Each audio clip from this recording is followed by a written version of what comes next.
And when COVID hit, it was about March 5th, and I sat down with my team and I went, something weird is going on, and we've got to get ahead of this.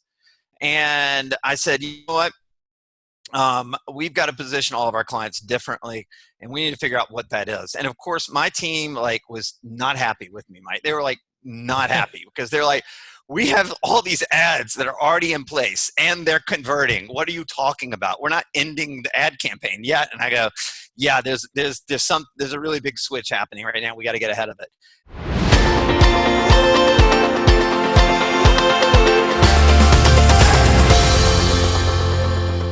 Philip, welcome to the podcast. It is great to have you here, man. I'm excited for this conversation. Oh, I'm super, super excited. Love what you're putting out in the world too, Mike. So let's jump right in. Yeah. So data. Okay. So all this root, I gave a little intro in the beginning, rooted in some of the political campaigns that you've been a part of, and also the partnership with the data. And this is fascinating. So how are American consumers making purchasing decisions? That's a broad question, but far away, because I know you got the deal. You got the details. Well, if you're cool, let me kind of give you background on how it came to be, and then I'll jump right into what the data is saying right now that your listeners can take advantage of. I come from the political marketing world, political ad world, and I've never, in the history of my career, let me take back. I've always run marketing and ad campaigns in a certain formulaic way. And this is a 5-step process. Everybody in politics does it. And then I started looking at this sort of 5-step process and realizing every sports team in America utilizes this. Every lawyer to try a case utilizes this. Every doctor trying to cure patients utilizes this 5-step formula that we can roll out there. And it's rooted all in data. But I don't see a lot of marketers following this. And so I was shocked by that.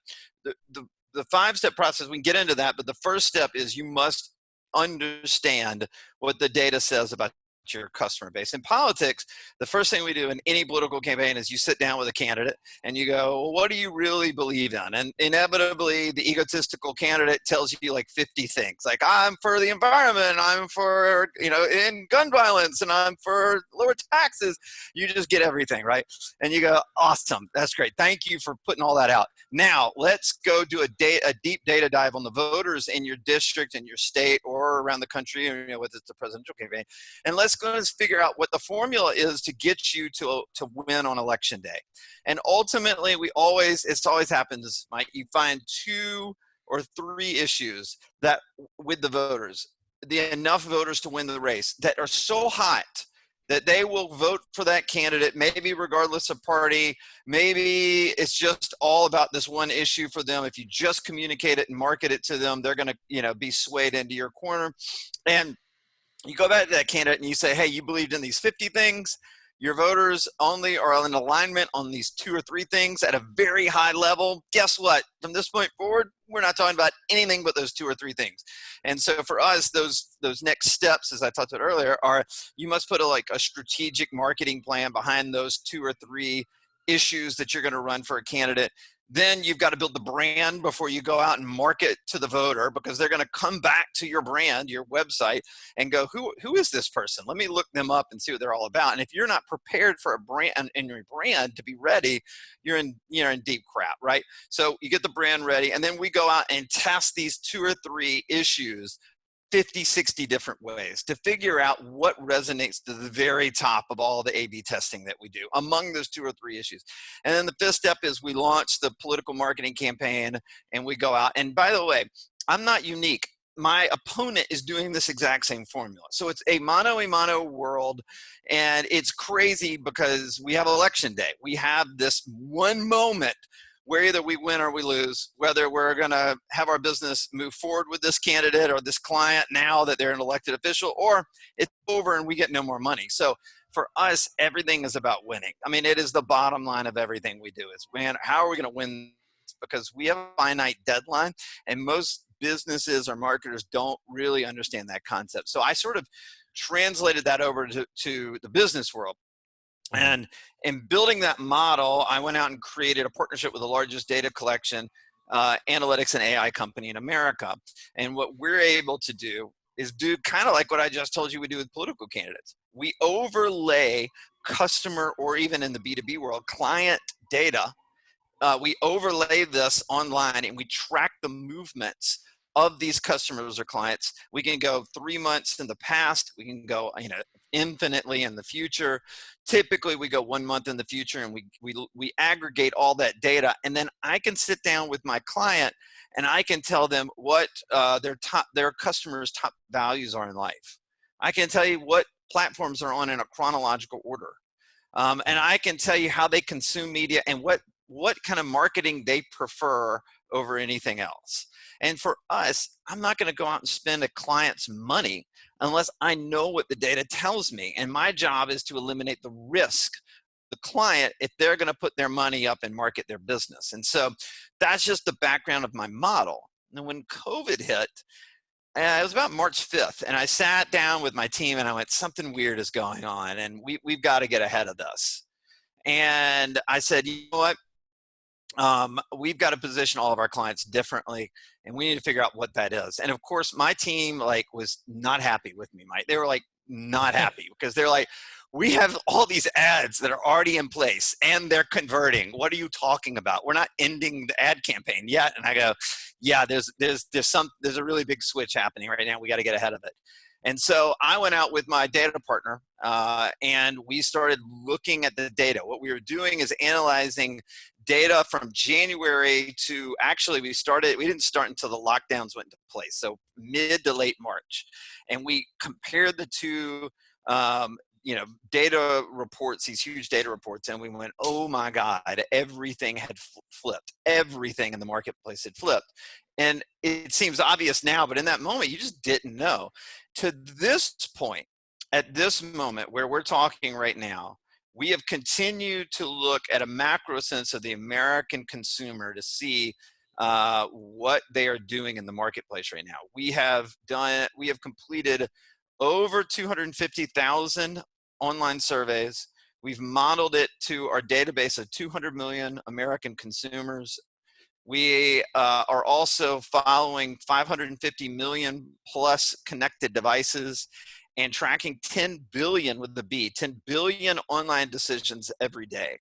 And so at this point, my company, we've probably invested around $125,000 of our own money, and we've given all this data away to everybody and anybody who's wanted it, because we just felt in this, there was this question I asked myself on March 5th, and I wrote it down, and then I spent an hour writing.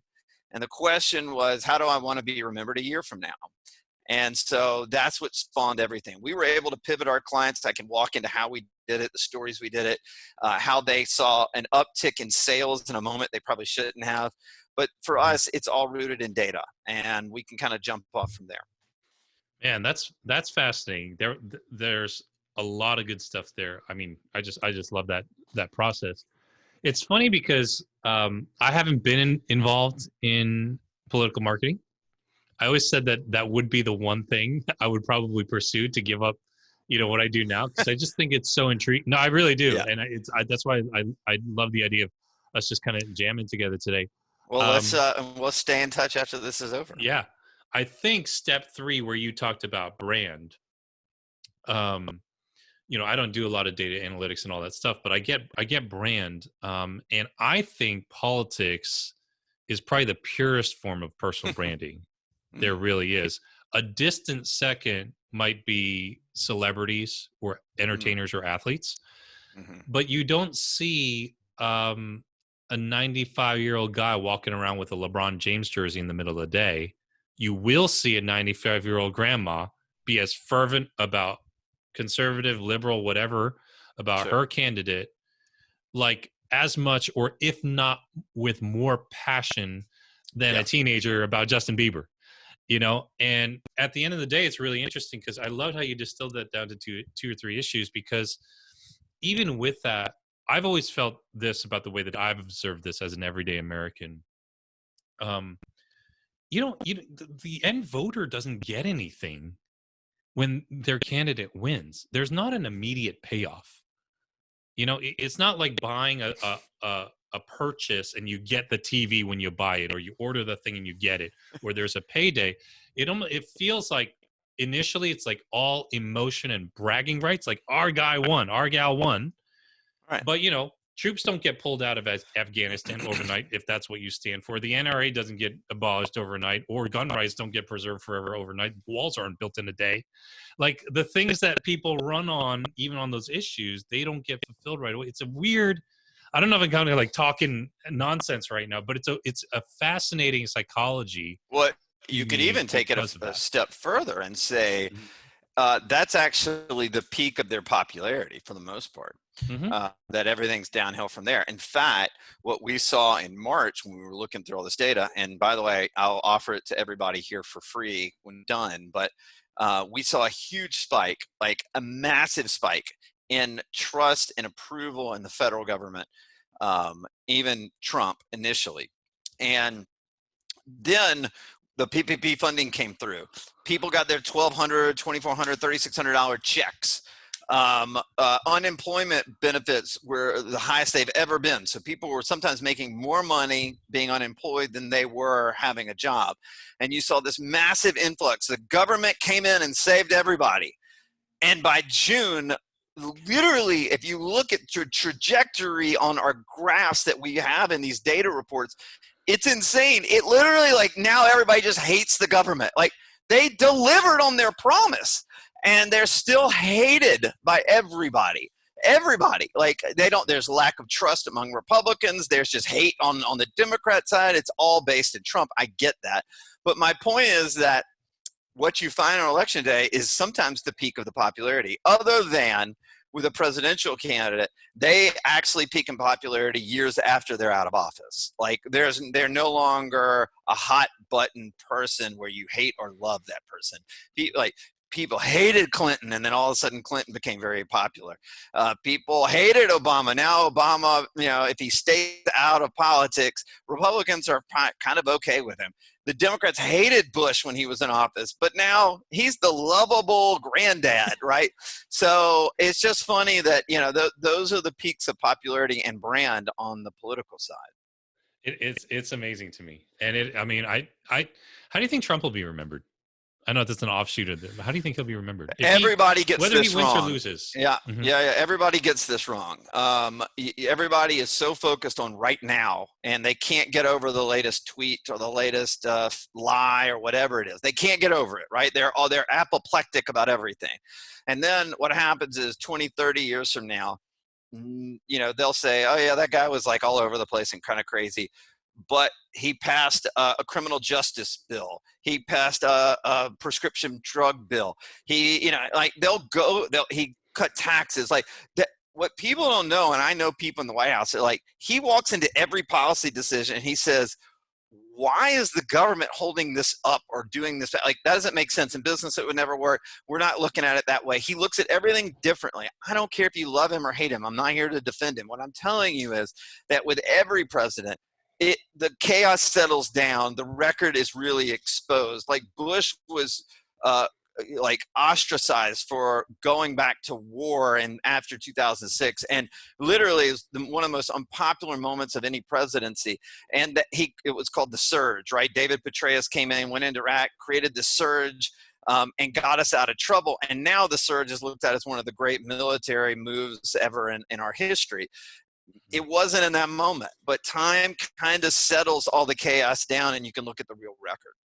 No, I 1000% agree. I think, especially with the business, he's done. I'm not here to defend or support. Oh, he's or whatever, cut so many business. He's been really good for business. Right. Yeah, he's been really good for business owners. I do know that. So okay, so we have these steps. I love talking about that. Even Genghis Khan is viewed through the lens of history. Oh, he invented the Silk Road. He also murdered like the most people ever in history. There's distance, right? There's distance. Okay, you talk a lot about what's happened with COVID. We're going to publish this right away because it's such a real-time thing. Yeah. You talk about what's hot with Americans right now, what issues there are. Then we have Black Lives Matter and that, we've looked at that too. All the kind of stuff.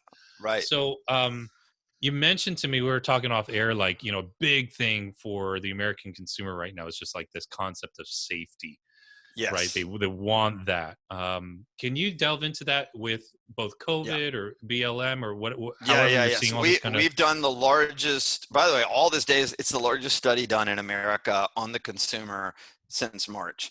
The Black Lives Matter study we did, which again is up on our website for free, is the largest Black Lives Matter. And the results in the Black Lives Matter stuff is shocking to me, shocking. So happy to jump into that on the messages that we've seen. So what happened in March was in the previous like 8 years, every message that we worked with the corporate client, I don't care, healthcare client like in the Fortune 200, or it was a startup company or an apparel company which we worked with or anything like that. It was all about sort of status and significance. Their customer base, when we looked at the data, was like the customer wants status and significance. So your marketing has to show status and significance. You've seen this like in the brand business where people are in front of their cars, in front of their Ferraris, or standing in front of a private plane. Like, right? I called it the Instagram economy, where it's like some woman with a thong on the beach, showing you how great her life is, and having a watch. Showing a watch and getting paid $10,000 for a pose. Like, this is where the American value system was at that moment. I played in it. Everybody played in it. I'm not judging it. That's where it was. And then once the lockdowns went into effect, we saw this massive reversal. I had never seen anything switch so fast. And it was about the middle of March. And it literally, if you ran any ads with those types of messages, you were dead meat, because the Americans were scared half to death and they didn't want to see how great your life is. I had friends of mine on social, I live in Florida, right? And so I had friends of mine on social media that literally were taking pictures on a boat, holding up glasses of wine and saying, living our best Corona life. Like, it's so tone deaf. Nobody wants to see that, right? Dude. That's a great metaphor for a larger marketing industry, right? Nobody wants that. Not only that, the Instagram influencers that were on beaches, they couldn't go to beaches anymore. So what were they going to talk about? Like, that economy got wiped out instantly. It was really, actually, let me judge real quick. That's awesome, because I didn't care for it anyway. So, but we saw, and so we shifted our clients. So we work with a national pest control company, right? And we shifted them. We saw 3 messages shoot up the ladder as all converting, and that was safety, trust, and helping others. So for like our pest control company, we reached out to them and said, we're shifting all your ads. We're putting everything about, we're not going to scream coronavirus, but we are going to say, in this moment of lockdown, while you're in your house, cooking every meal in your house, it's springtime. The bugs are going to start coming out. The rodents are going to start coming out. You need to make sure your house is safe, disease-free. Our technicians come in, wear face guards, masks, gloves. We'll let you walk out of the house with your animals. We'll do whatever it takes to make sure you feel safe in this moment and that you can trust us that we're going to look out for your best interest. That crushed. I think we ended up seeing a 4.6 times return on our ad investment compared to what we were doing in March or early March and February, when we were growing their business anyway. Like, it crushed, because what happened was the American consumer finally just pulled their budgets back, and they said, oh my God, we're not buying everybody bought because they wanted things. I called it the want economy. We want to buy a car, we want to buy a watch, we want to buy pest control services, whatever it is, right? And then all of a sudden, they only were buying for need. This is what the data told us. They only, like, do I need this? In fact, right now in our latest data report, something like 95% of Americans have no intention of buying a luxury item anytime in the next year. 95%. That could be a car, it could be a trip, it could be anything, right? That's luxury. That number was around 40% in January of this year. So think about how fast that number has moved. That means people are only looking for need. So we had to position our client to be a need. We worked for an organic product company. We repositioned them as saying, you've got to have high immunity in this moment. We have organic products. Don't put chemicals in your body.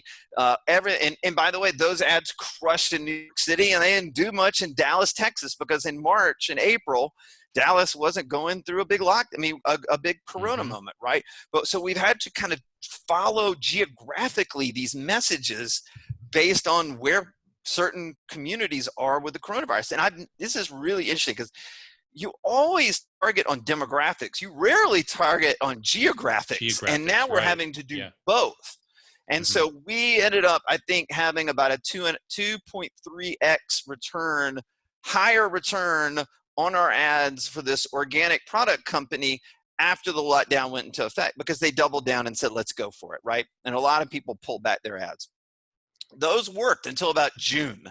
So the economy opened back up, and the one thing we saw that stopped working was helping others. We're the worst society ever. They were like, no, we got our government money. We're going out and enjoying the summertime. Screw others. And honestly, that's what happened, right? But we did see safety stay on top, and it has stayed on top since March. And that people are driven by the wanting to feel safe. So if you are positioning your brand, your product, or your service on, hey, in these moments, what we're selling is going to keep you safe in this moment. If you're a brand right now, right? You need this product, you need this this teaching platform, you need this thing, because in a year you need to have an advantage, and you need to make sure you keep your family safe. Whatever it is, that's how you need to do it. The other thing that we found, which was fascinating to me, is local. Now let me unwrap that for a minute. We are now this is just from looking at all the data, we are seeing a move away from a global economy. I don't mean that Amazon's going anywhere. No, that's not what I'm saying. But what I'm saying is people have gone, oh my God, my local economy has suffered over the last 6 months. I need to reinvest in them, reinvest in the charities of my local economy, not the global charities. I need to invest in the local clothing store in my community. What we found in media consumption was an insane, massive uptick in local news. A buddy of mine out of New York City runs and started a company called Patch.com. They have it's like a local digital newspaper in all these communities. So there's like a Patch Alexandria, Virginia, and there's a Patch San Jose, California, and you can go and get all your local news there. They've like quadrupled their business since March. And we saw local TV blowing through, and we've seen local radio has had a massive comeback. And the reason being is that while all the talking heads on cable are screaming at each other and being partisan, people decided they weren't getting the truth. And so they went to the local news outlets and they said, what is my mayor saying? What's going on with the coronavirus in my community?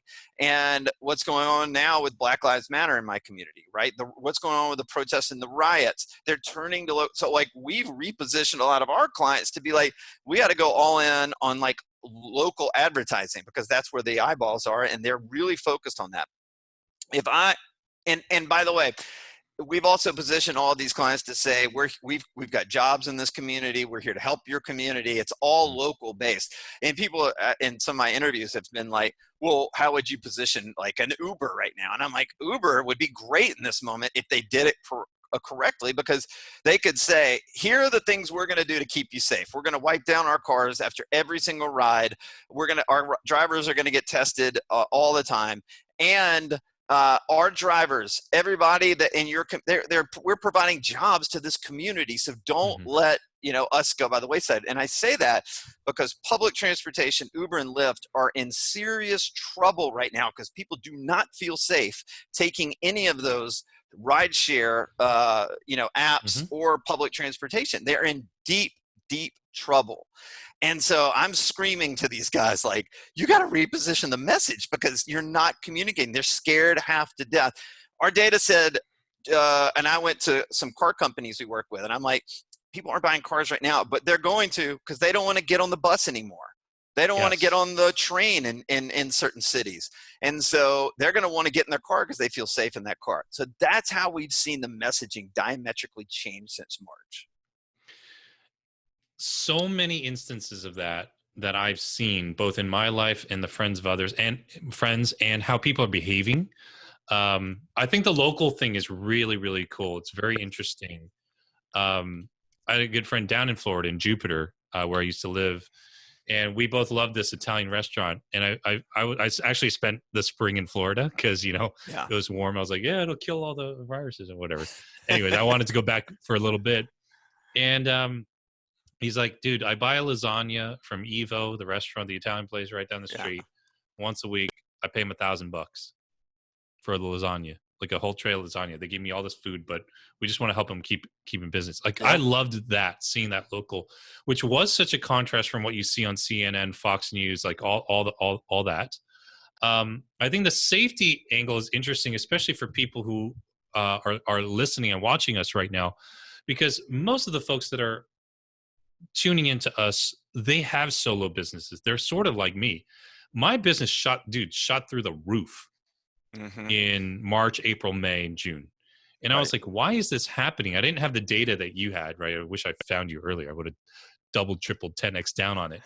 But as you deconstructed that, there was an element of safety. Yeah. Even though I'm coaching and I'm teaching branding and marketing, we lowered the prices and just allowed them to kind of just jump in and, for a limited time and all that stuff. But it was like, hey, so now's the time to secure your future. It was an aspirational thing, even though they were like locked down at home. They had more time. They had more, they wanted to get away from their kids, to be honest. I want to go work on something. And it was a really interesting thing. Now, of course, this pipe bomb gets thrown into society, the race issues and George Floyd and all that. What did you see happen there once that happened? Because God, so 2020, what the freak, right? Crazy. Yeah, this is fascinating. Between 87 and 92% of the American public, black, white, brown, men, women, whatever, they don't want a business or a brand to be out there talking about this. In fact, the highest number we saw in sort of advocacy among consumers was the environmental issue. So why is that? Well, it's very clear, and I've written a lot of, so I have a subscriber list, and I've written some of the insights on this. I've written for a sports website called Outkick.com that's kind of a counterculture on all this right now. And they love this, right? Because this fits their message and their narrative. But I'm just looking at the data. And what's happened is that the American consumer sees any company out there talking about this, it's just rancid, raw opportunism. They have no, American consumer wants authenticity. And so if it's, what we saw was, if it's Nike, if it's Patagonia, it doesn't even mean they're going to support Nike or Patagonia, but Nike and Patagonia have the ability to speak on this issue because they've always been speaking on these issues, right? And Nike has actually lost a ton of business by going all in on it, but it is authentic to their brand. So, they feel like they have to be authentic to their brand. I get that. I respect that. But when you see the NFL say, or Roger Goodell say, hey, you know what? We're going to let everybody go kneel this year after not letting them kneel for all these years. American consumer sees right through that and calls BS. It's absolutely BS. That is all you're trying to do is make money and save your ass. And any company that doesn't see that they could also be the NFL, if they come out and they talk about their equal rights and how they care about Black Lives Matter, really will, in fact, what we found was that the only way to message it properly is to talk about the actions you actually have taken in the past, not now, but in the past. So have you done anything to actually affect change and equality over the last 10, 15 years, 5 years, whatever? If you haven't, then shut the hell up, because everybody's going to see that as opportunity and not authenticity. That's really interesting. It doesn't surprise me, but what I did see, and without naming influencers, because we talked about the Instagram economy just a few minutes ago. Who I saw get thrown under the bus big time were really successful online influencers who were white women who had a few people of color in their tribes, but had this influence. And it was like almost like, Philip, it was like a damned if you do, damned if you don't. They're not speaking up about the issue. And then someone came out and said, "Oh, we donated $5,000 to Black Lives Matter." Meanwhile, every month they're talking about how they're making $1 million online. Dude, they eviscerated, bro. Like destroyed. They're like, "We don't, throw us a token $5,000 while you're, raking in, bragging about it. That's 2 course sales for you. That's 2 online course sales for and you." Then, by the way, you probably look at their hiring practices, and it's all white people in their hiring practices too, right? Yeah. And then there was like a situation, like one of the biggest business podcast hosts, a female online entrepreneur. This whole email exchange with a woman of color from a few years back came to the surface. Oh my gosh, dude, it was awful. And it's just like people, like there was this part of me was like, man, they just want to take somebody down. People are just angry right now. They just want to take somebody down. Yeah, it's cancel culture, right? Yeah. And so cancel culture is going to come for everybody. They think it's just for the people on the right, but now they're coming after Ellen. They're coming after Deborah Messing. These are 2 very liberal Hollywood celebrities. They are coming after the influencer market now. They're coming after everybody. And the way to stand up, the way to beat back cancel culture is to stop fucking apologizing and just go right at them and say, no, this is who I am. If you don't like it, take a hike. If you do not apologize to these people and you stand up to them, they're like the bully in the schoolyard. They back down immediately. They may try to do something, but the fact is if you're authentic and you believe in these things, be authentic. The most inauthentic thing is to say, I'm sorry that Ryan Reynolds, right, the actor, got married 8 years ago in South Carolina at some, plantation. Apparently the plantation 200 years ago had slaves. He has apologized. Like, is it his responsibility to look up the history of a plantation before he gets married? No. If I would say, Ryan Reynolds is one of the best marketers for his gin company I've ever seen. I've written about it. But if he would have just said, hey, I didn't know, screw you, it would have been over. But instead, he gives this half-ass apology that no one believes is authentic, and it just perpetuates the problem. And so my thing is just say, screw you, I'm not apologizing. That's hilarious. Oh, man. It's the only way to beat it back. It's the only way to beat it back. That's interesting. Well, you know what comes to mind? Kevin Hart. Oh. When he got slammed for the Oscars a year or 2 ago. Yeah. You're just like, you know what? I've apologized for this in the past. What do you want me to say? You can't be a comedian anymore. You can't make jokes. Well, those are the only people I watch now.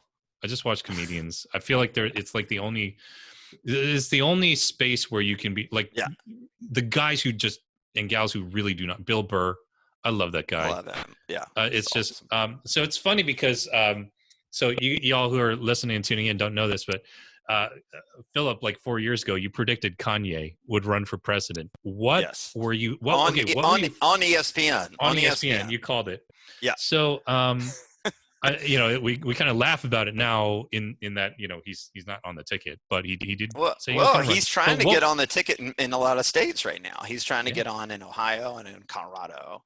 But what were you seeing at the time? That's what I'm fascinated. Like, how was your mind working? Like, what was going through your mind when you saw that? I predicted two celebrities, Mark Cuban and Kanye. Ironically enough, I've been talking to Mark Cuban every single month since March. This data I'm offering to give everybody here to free. He and I have gone through every single data report. Each month we put a new one out. He and I have gone through every one of them. He's actually said he'd look at the presidency one day, and not just to, not to me personally, but in the public.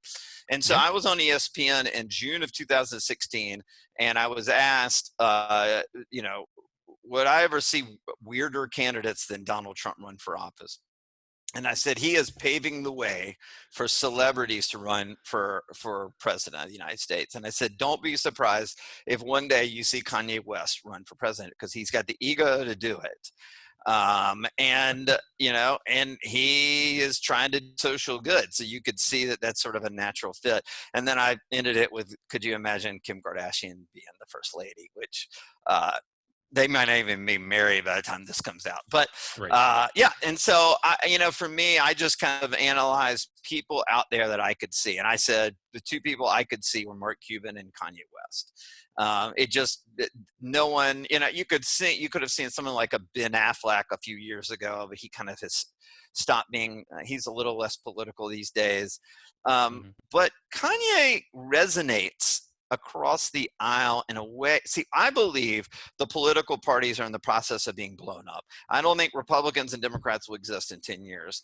You're seeing like Trump is the least Republican president we've ever had. He crosses, he's socially, he's probably socially more liberal, in his thinking.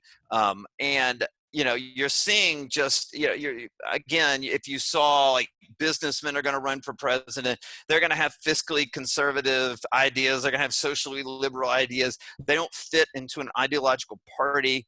Howard Schultz, the former CEO of Starbucks, played around with running in 2020. He was going to be a Democrat, and he thought about being an independent. Then I think he was diagnosed with cancer and just decided not to run. The point is that we are seeing we're seeing disruptions everywhere, Mike. I've written extensively about this. Corporate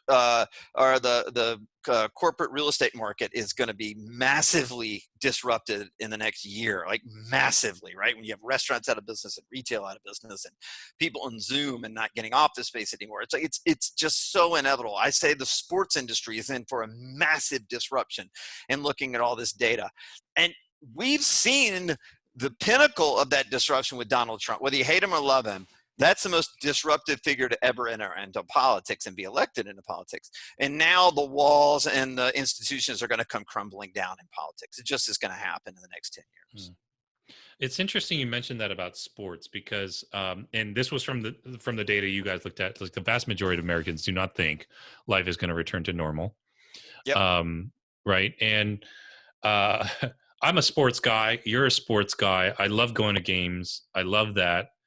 Now I'm watching the NBA, and it looks like I'm watching a video game because the green screens and the virtual fans. And I'm like, oh, you know what? This has turned into esports. Esports. These kids playing computer games online. This is way bigger in Asia than it is in America. Selling out stadiums of kids playing Counter-Strike or Warcraft or whatever these games are, League of Legends, making millions of dollars as a teenager. Twitch, is it? The online platform, Twitch, the online gaming streaming platform is the biggest platform bigger than YouTube among that demographic. Is that what we're just gonna watch NFL players and NBA players and baseball players? Well, like, I mean, what you're going back to capacity? What you're saying is, first of all, the financial collapse of the sports industry from COVID-19. They are losing billions. I mean, I've got my subscriber list. I'm coming out with a new blog tomorrow it's the second part of the sports disruption, but it is you're seeing, like, let's just take college football. They're estimating multi-billion-dollar losses this year for college football. Multi-billion. These universities run on college football. A lot of them do, right? And if they don't have that revenue, guess what happens? Women's sports get cut. Scholarship sports cut. We've already seen it. Stanford University just cut 11 scholarship sports, including women's sports. Those scholarships are no longer around anymore. So you're seeing this. Then, like with college sports, you've got name, image, and likeness. Where the players are about to get paid, which means they now take control of their brand and their coaches are not in control anymore. And then you add woke politics to it. And frankly, I heard an interview with Jordan Belfort, the Wolf of Wall Street. Yeah. And he said the reason he loved Martin Scorsese movies is because Martin Scorsese didn't advance an agenda or a point of view in any of his movies. He let the consumer watch the movie and then make their own opinions about, whether it was his own movie, right? The Wolf of Wall Street or whatever, right? He didn't say that he was bad in the movie. He lets you come to that conclusion. Yeah. It's the same thing going on right now with all of the political discussions in sports. Our data says, again, 87 and 92% of sports fans don't want players talking about woke politics or even Black Lives Matter. They wanted distraction. If they're willing to say, hey, I appreciate that, in LeBron's off time, he's doing some things, but on the court, they just want to watch the game, man. And that is across the board. That's blacks and whites. That's men and women. They just want the distraction of the game, and they're inundating it with all these other things. And so my point is, you have this COVID economic disaster happening to sports right now. It's happened. Look, NFL players are opting out of the NFL season. Major League Baseball almost shut down their season after week 1. And ESPN's ratings are in the tank right now. They've lost the most subscribers in their history this year alone, right? And so everything is going in the wrong direction.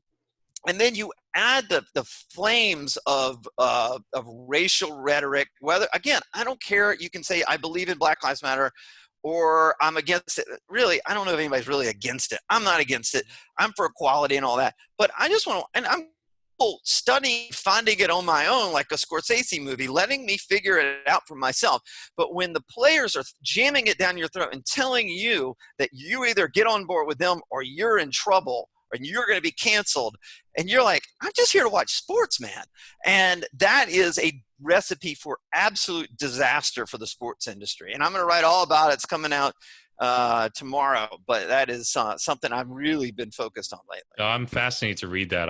We'll link everything to it. You guys should get on Phillips newsletter for sure, dude. This is like, oh my gosh, I could talk to you for hours because it's just fascinating because I am a futurist. I'm always thinking about like what's coming down the pipeline. What does that look like? What will I be doing in a couple of years? Because I think it'll be a little different than what I'm doing now.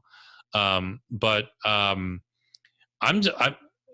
fascinated by how all this is shaking up, and I wonder. I don't know if we're probably about the same age. I don't know if you've ever felt this way. I'm like, I sometimes ask my mom, her husband, my stepfather. He's about 84. You guys ever see the world this crazy in your lifetime? You guys have lived through a couple of wars. Have you ever seen it this crazy? And they're like, no. Yeah, I'm dying. My mother grew up in war-torn Korea. Right on the heels of the Korean War. She says, no, my stepfather lived through the Great Depression. He's like, no, I'd never seen anything like that. And it's because technology, the internet, there's so much stinking noise. Yeah. And it's like it's just like walking into a room full of people shouting at each other. Yeah. And just like, holy cow, we're all leading the blind here. Can we get, that's why I wrote one of the disruptions I wrote about, I said these 4 industries I wrote a piece in June called These 4 Industries Are Going to Die.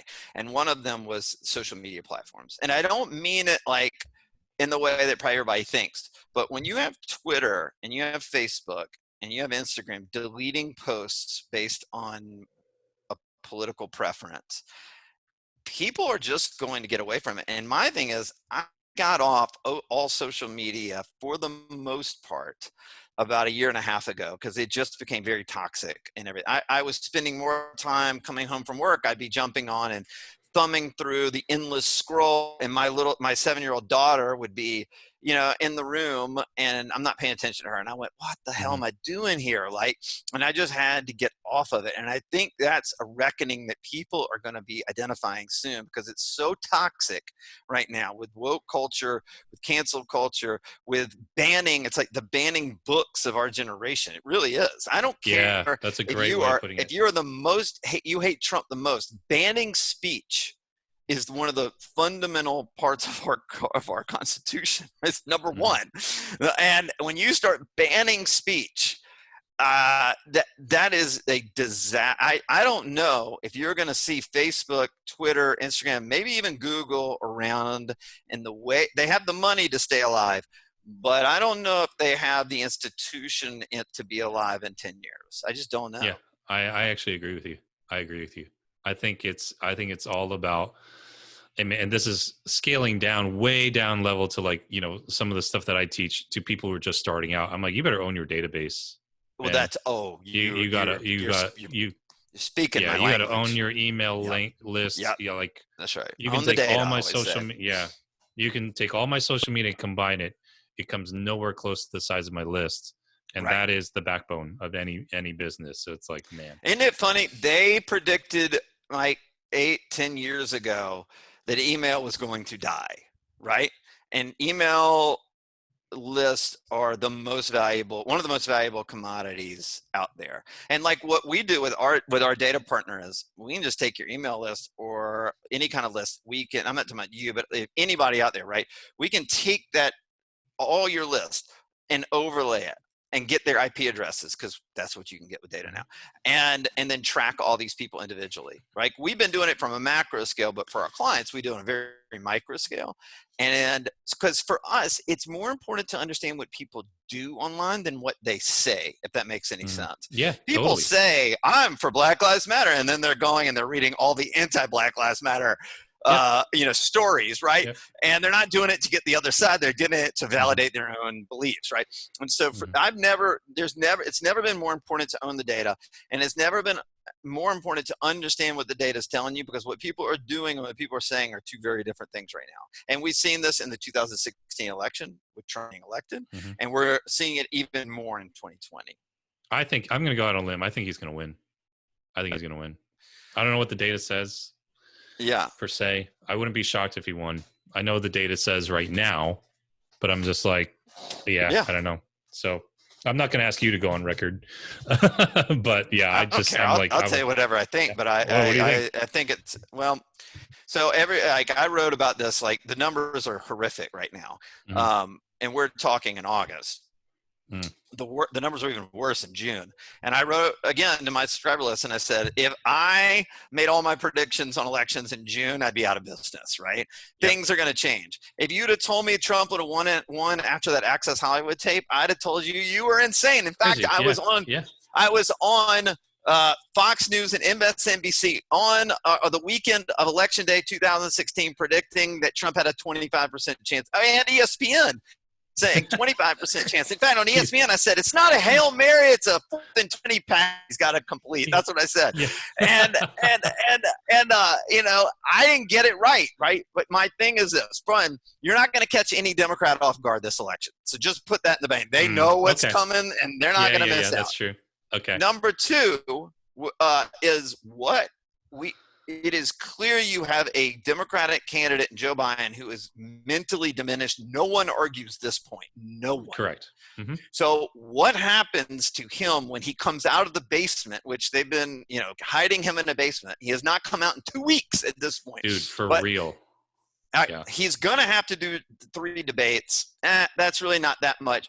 But those swing voters who are right now either on the fence or leaning Biden that voted Trump in the past or in 16, they're going to see that. And then what are they going to do? And you're right. I believe many of them will swing back. The question is it enough? And I just don't have that answer right now. Ask me on October 15th. All right. Well, we'll text. I think it's debates and his VP pick. And that you look at what moderates are going to look at, people who are swing voters. Well, the VP pick will be president. We haven't said that. That's exactly what I'm saying. That's exactly, that's why I predicted, and this may come out after it's come out, I predicted it's Susan Rice. Okay, there we go. I think it's Susan Rice. Oh, this is coming out like right away. I'm publishing it right away. All right. I think it's Susan Rice because I think he wants to have a relationship like he'd had with Obama, and he only has one person he has that kind of relationship with is Susan Rice. And he doesn't get along with Kamala. He doesn't really know Tammy Duckworth. He doesn't like all these other candidates. Remember, it's got to be a woman. And so I just think he's going to go with someone he knows that he will not have a bigger agenda other than him, and then he can literally hand off the presidency to. Because I don't even know if he may not make it to the ballot box in November, and if he does, he may not make it. I don't think he makes it past 1 year. I really don't. Dang, if he wins. Yeah, man, bro. Fascinating conversation. I'm so glad we connected. This is amazing. Thank you for being on the show. Yeah, I really enjoyed it, man. And let me give everybody the story. I teased it. I got to give it out. Yeah. If you go to winbigmedia.com and there's a tab that says COVID-19 consumer research. Click on it. All the data reports, March, April, May, June, July are up. We'll put August up when we're done with it. We have a Black Lives Matter report. You can read all through the data. And by the way, it's it's a lot of pages, but it's all graphs. It's all fun. It looks good. It's not like nerdy crosstabs like we're used to. Like I like to read through with political data. It looks good. You can also link to all of my blogs, and you can subscribe there as well if you want to get the exclusive look of all this data before we put it out to the general public. Yeah, absolutely. We'll have all those links in the notes for all you guys tune in. Dude, thank you so much for joining us today. Yeah, it's been fun.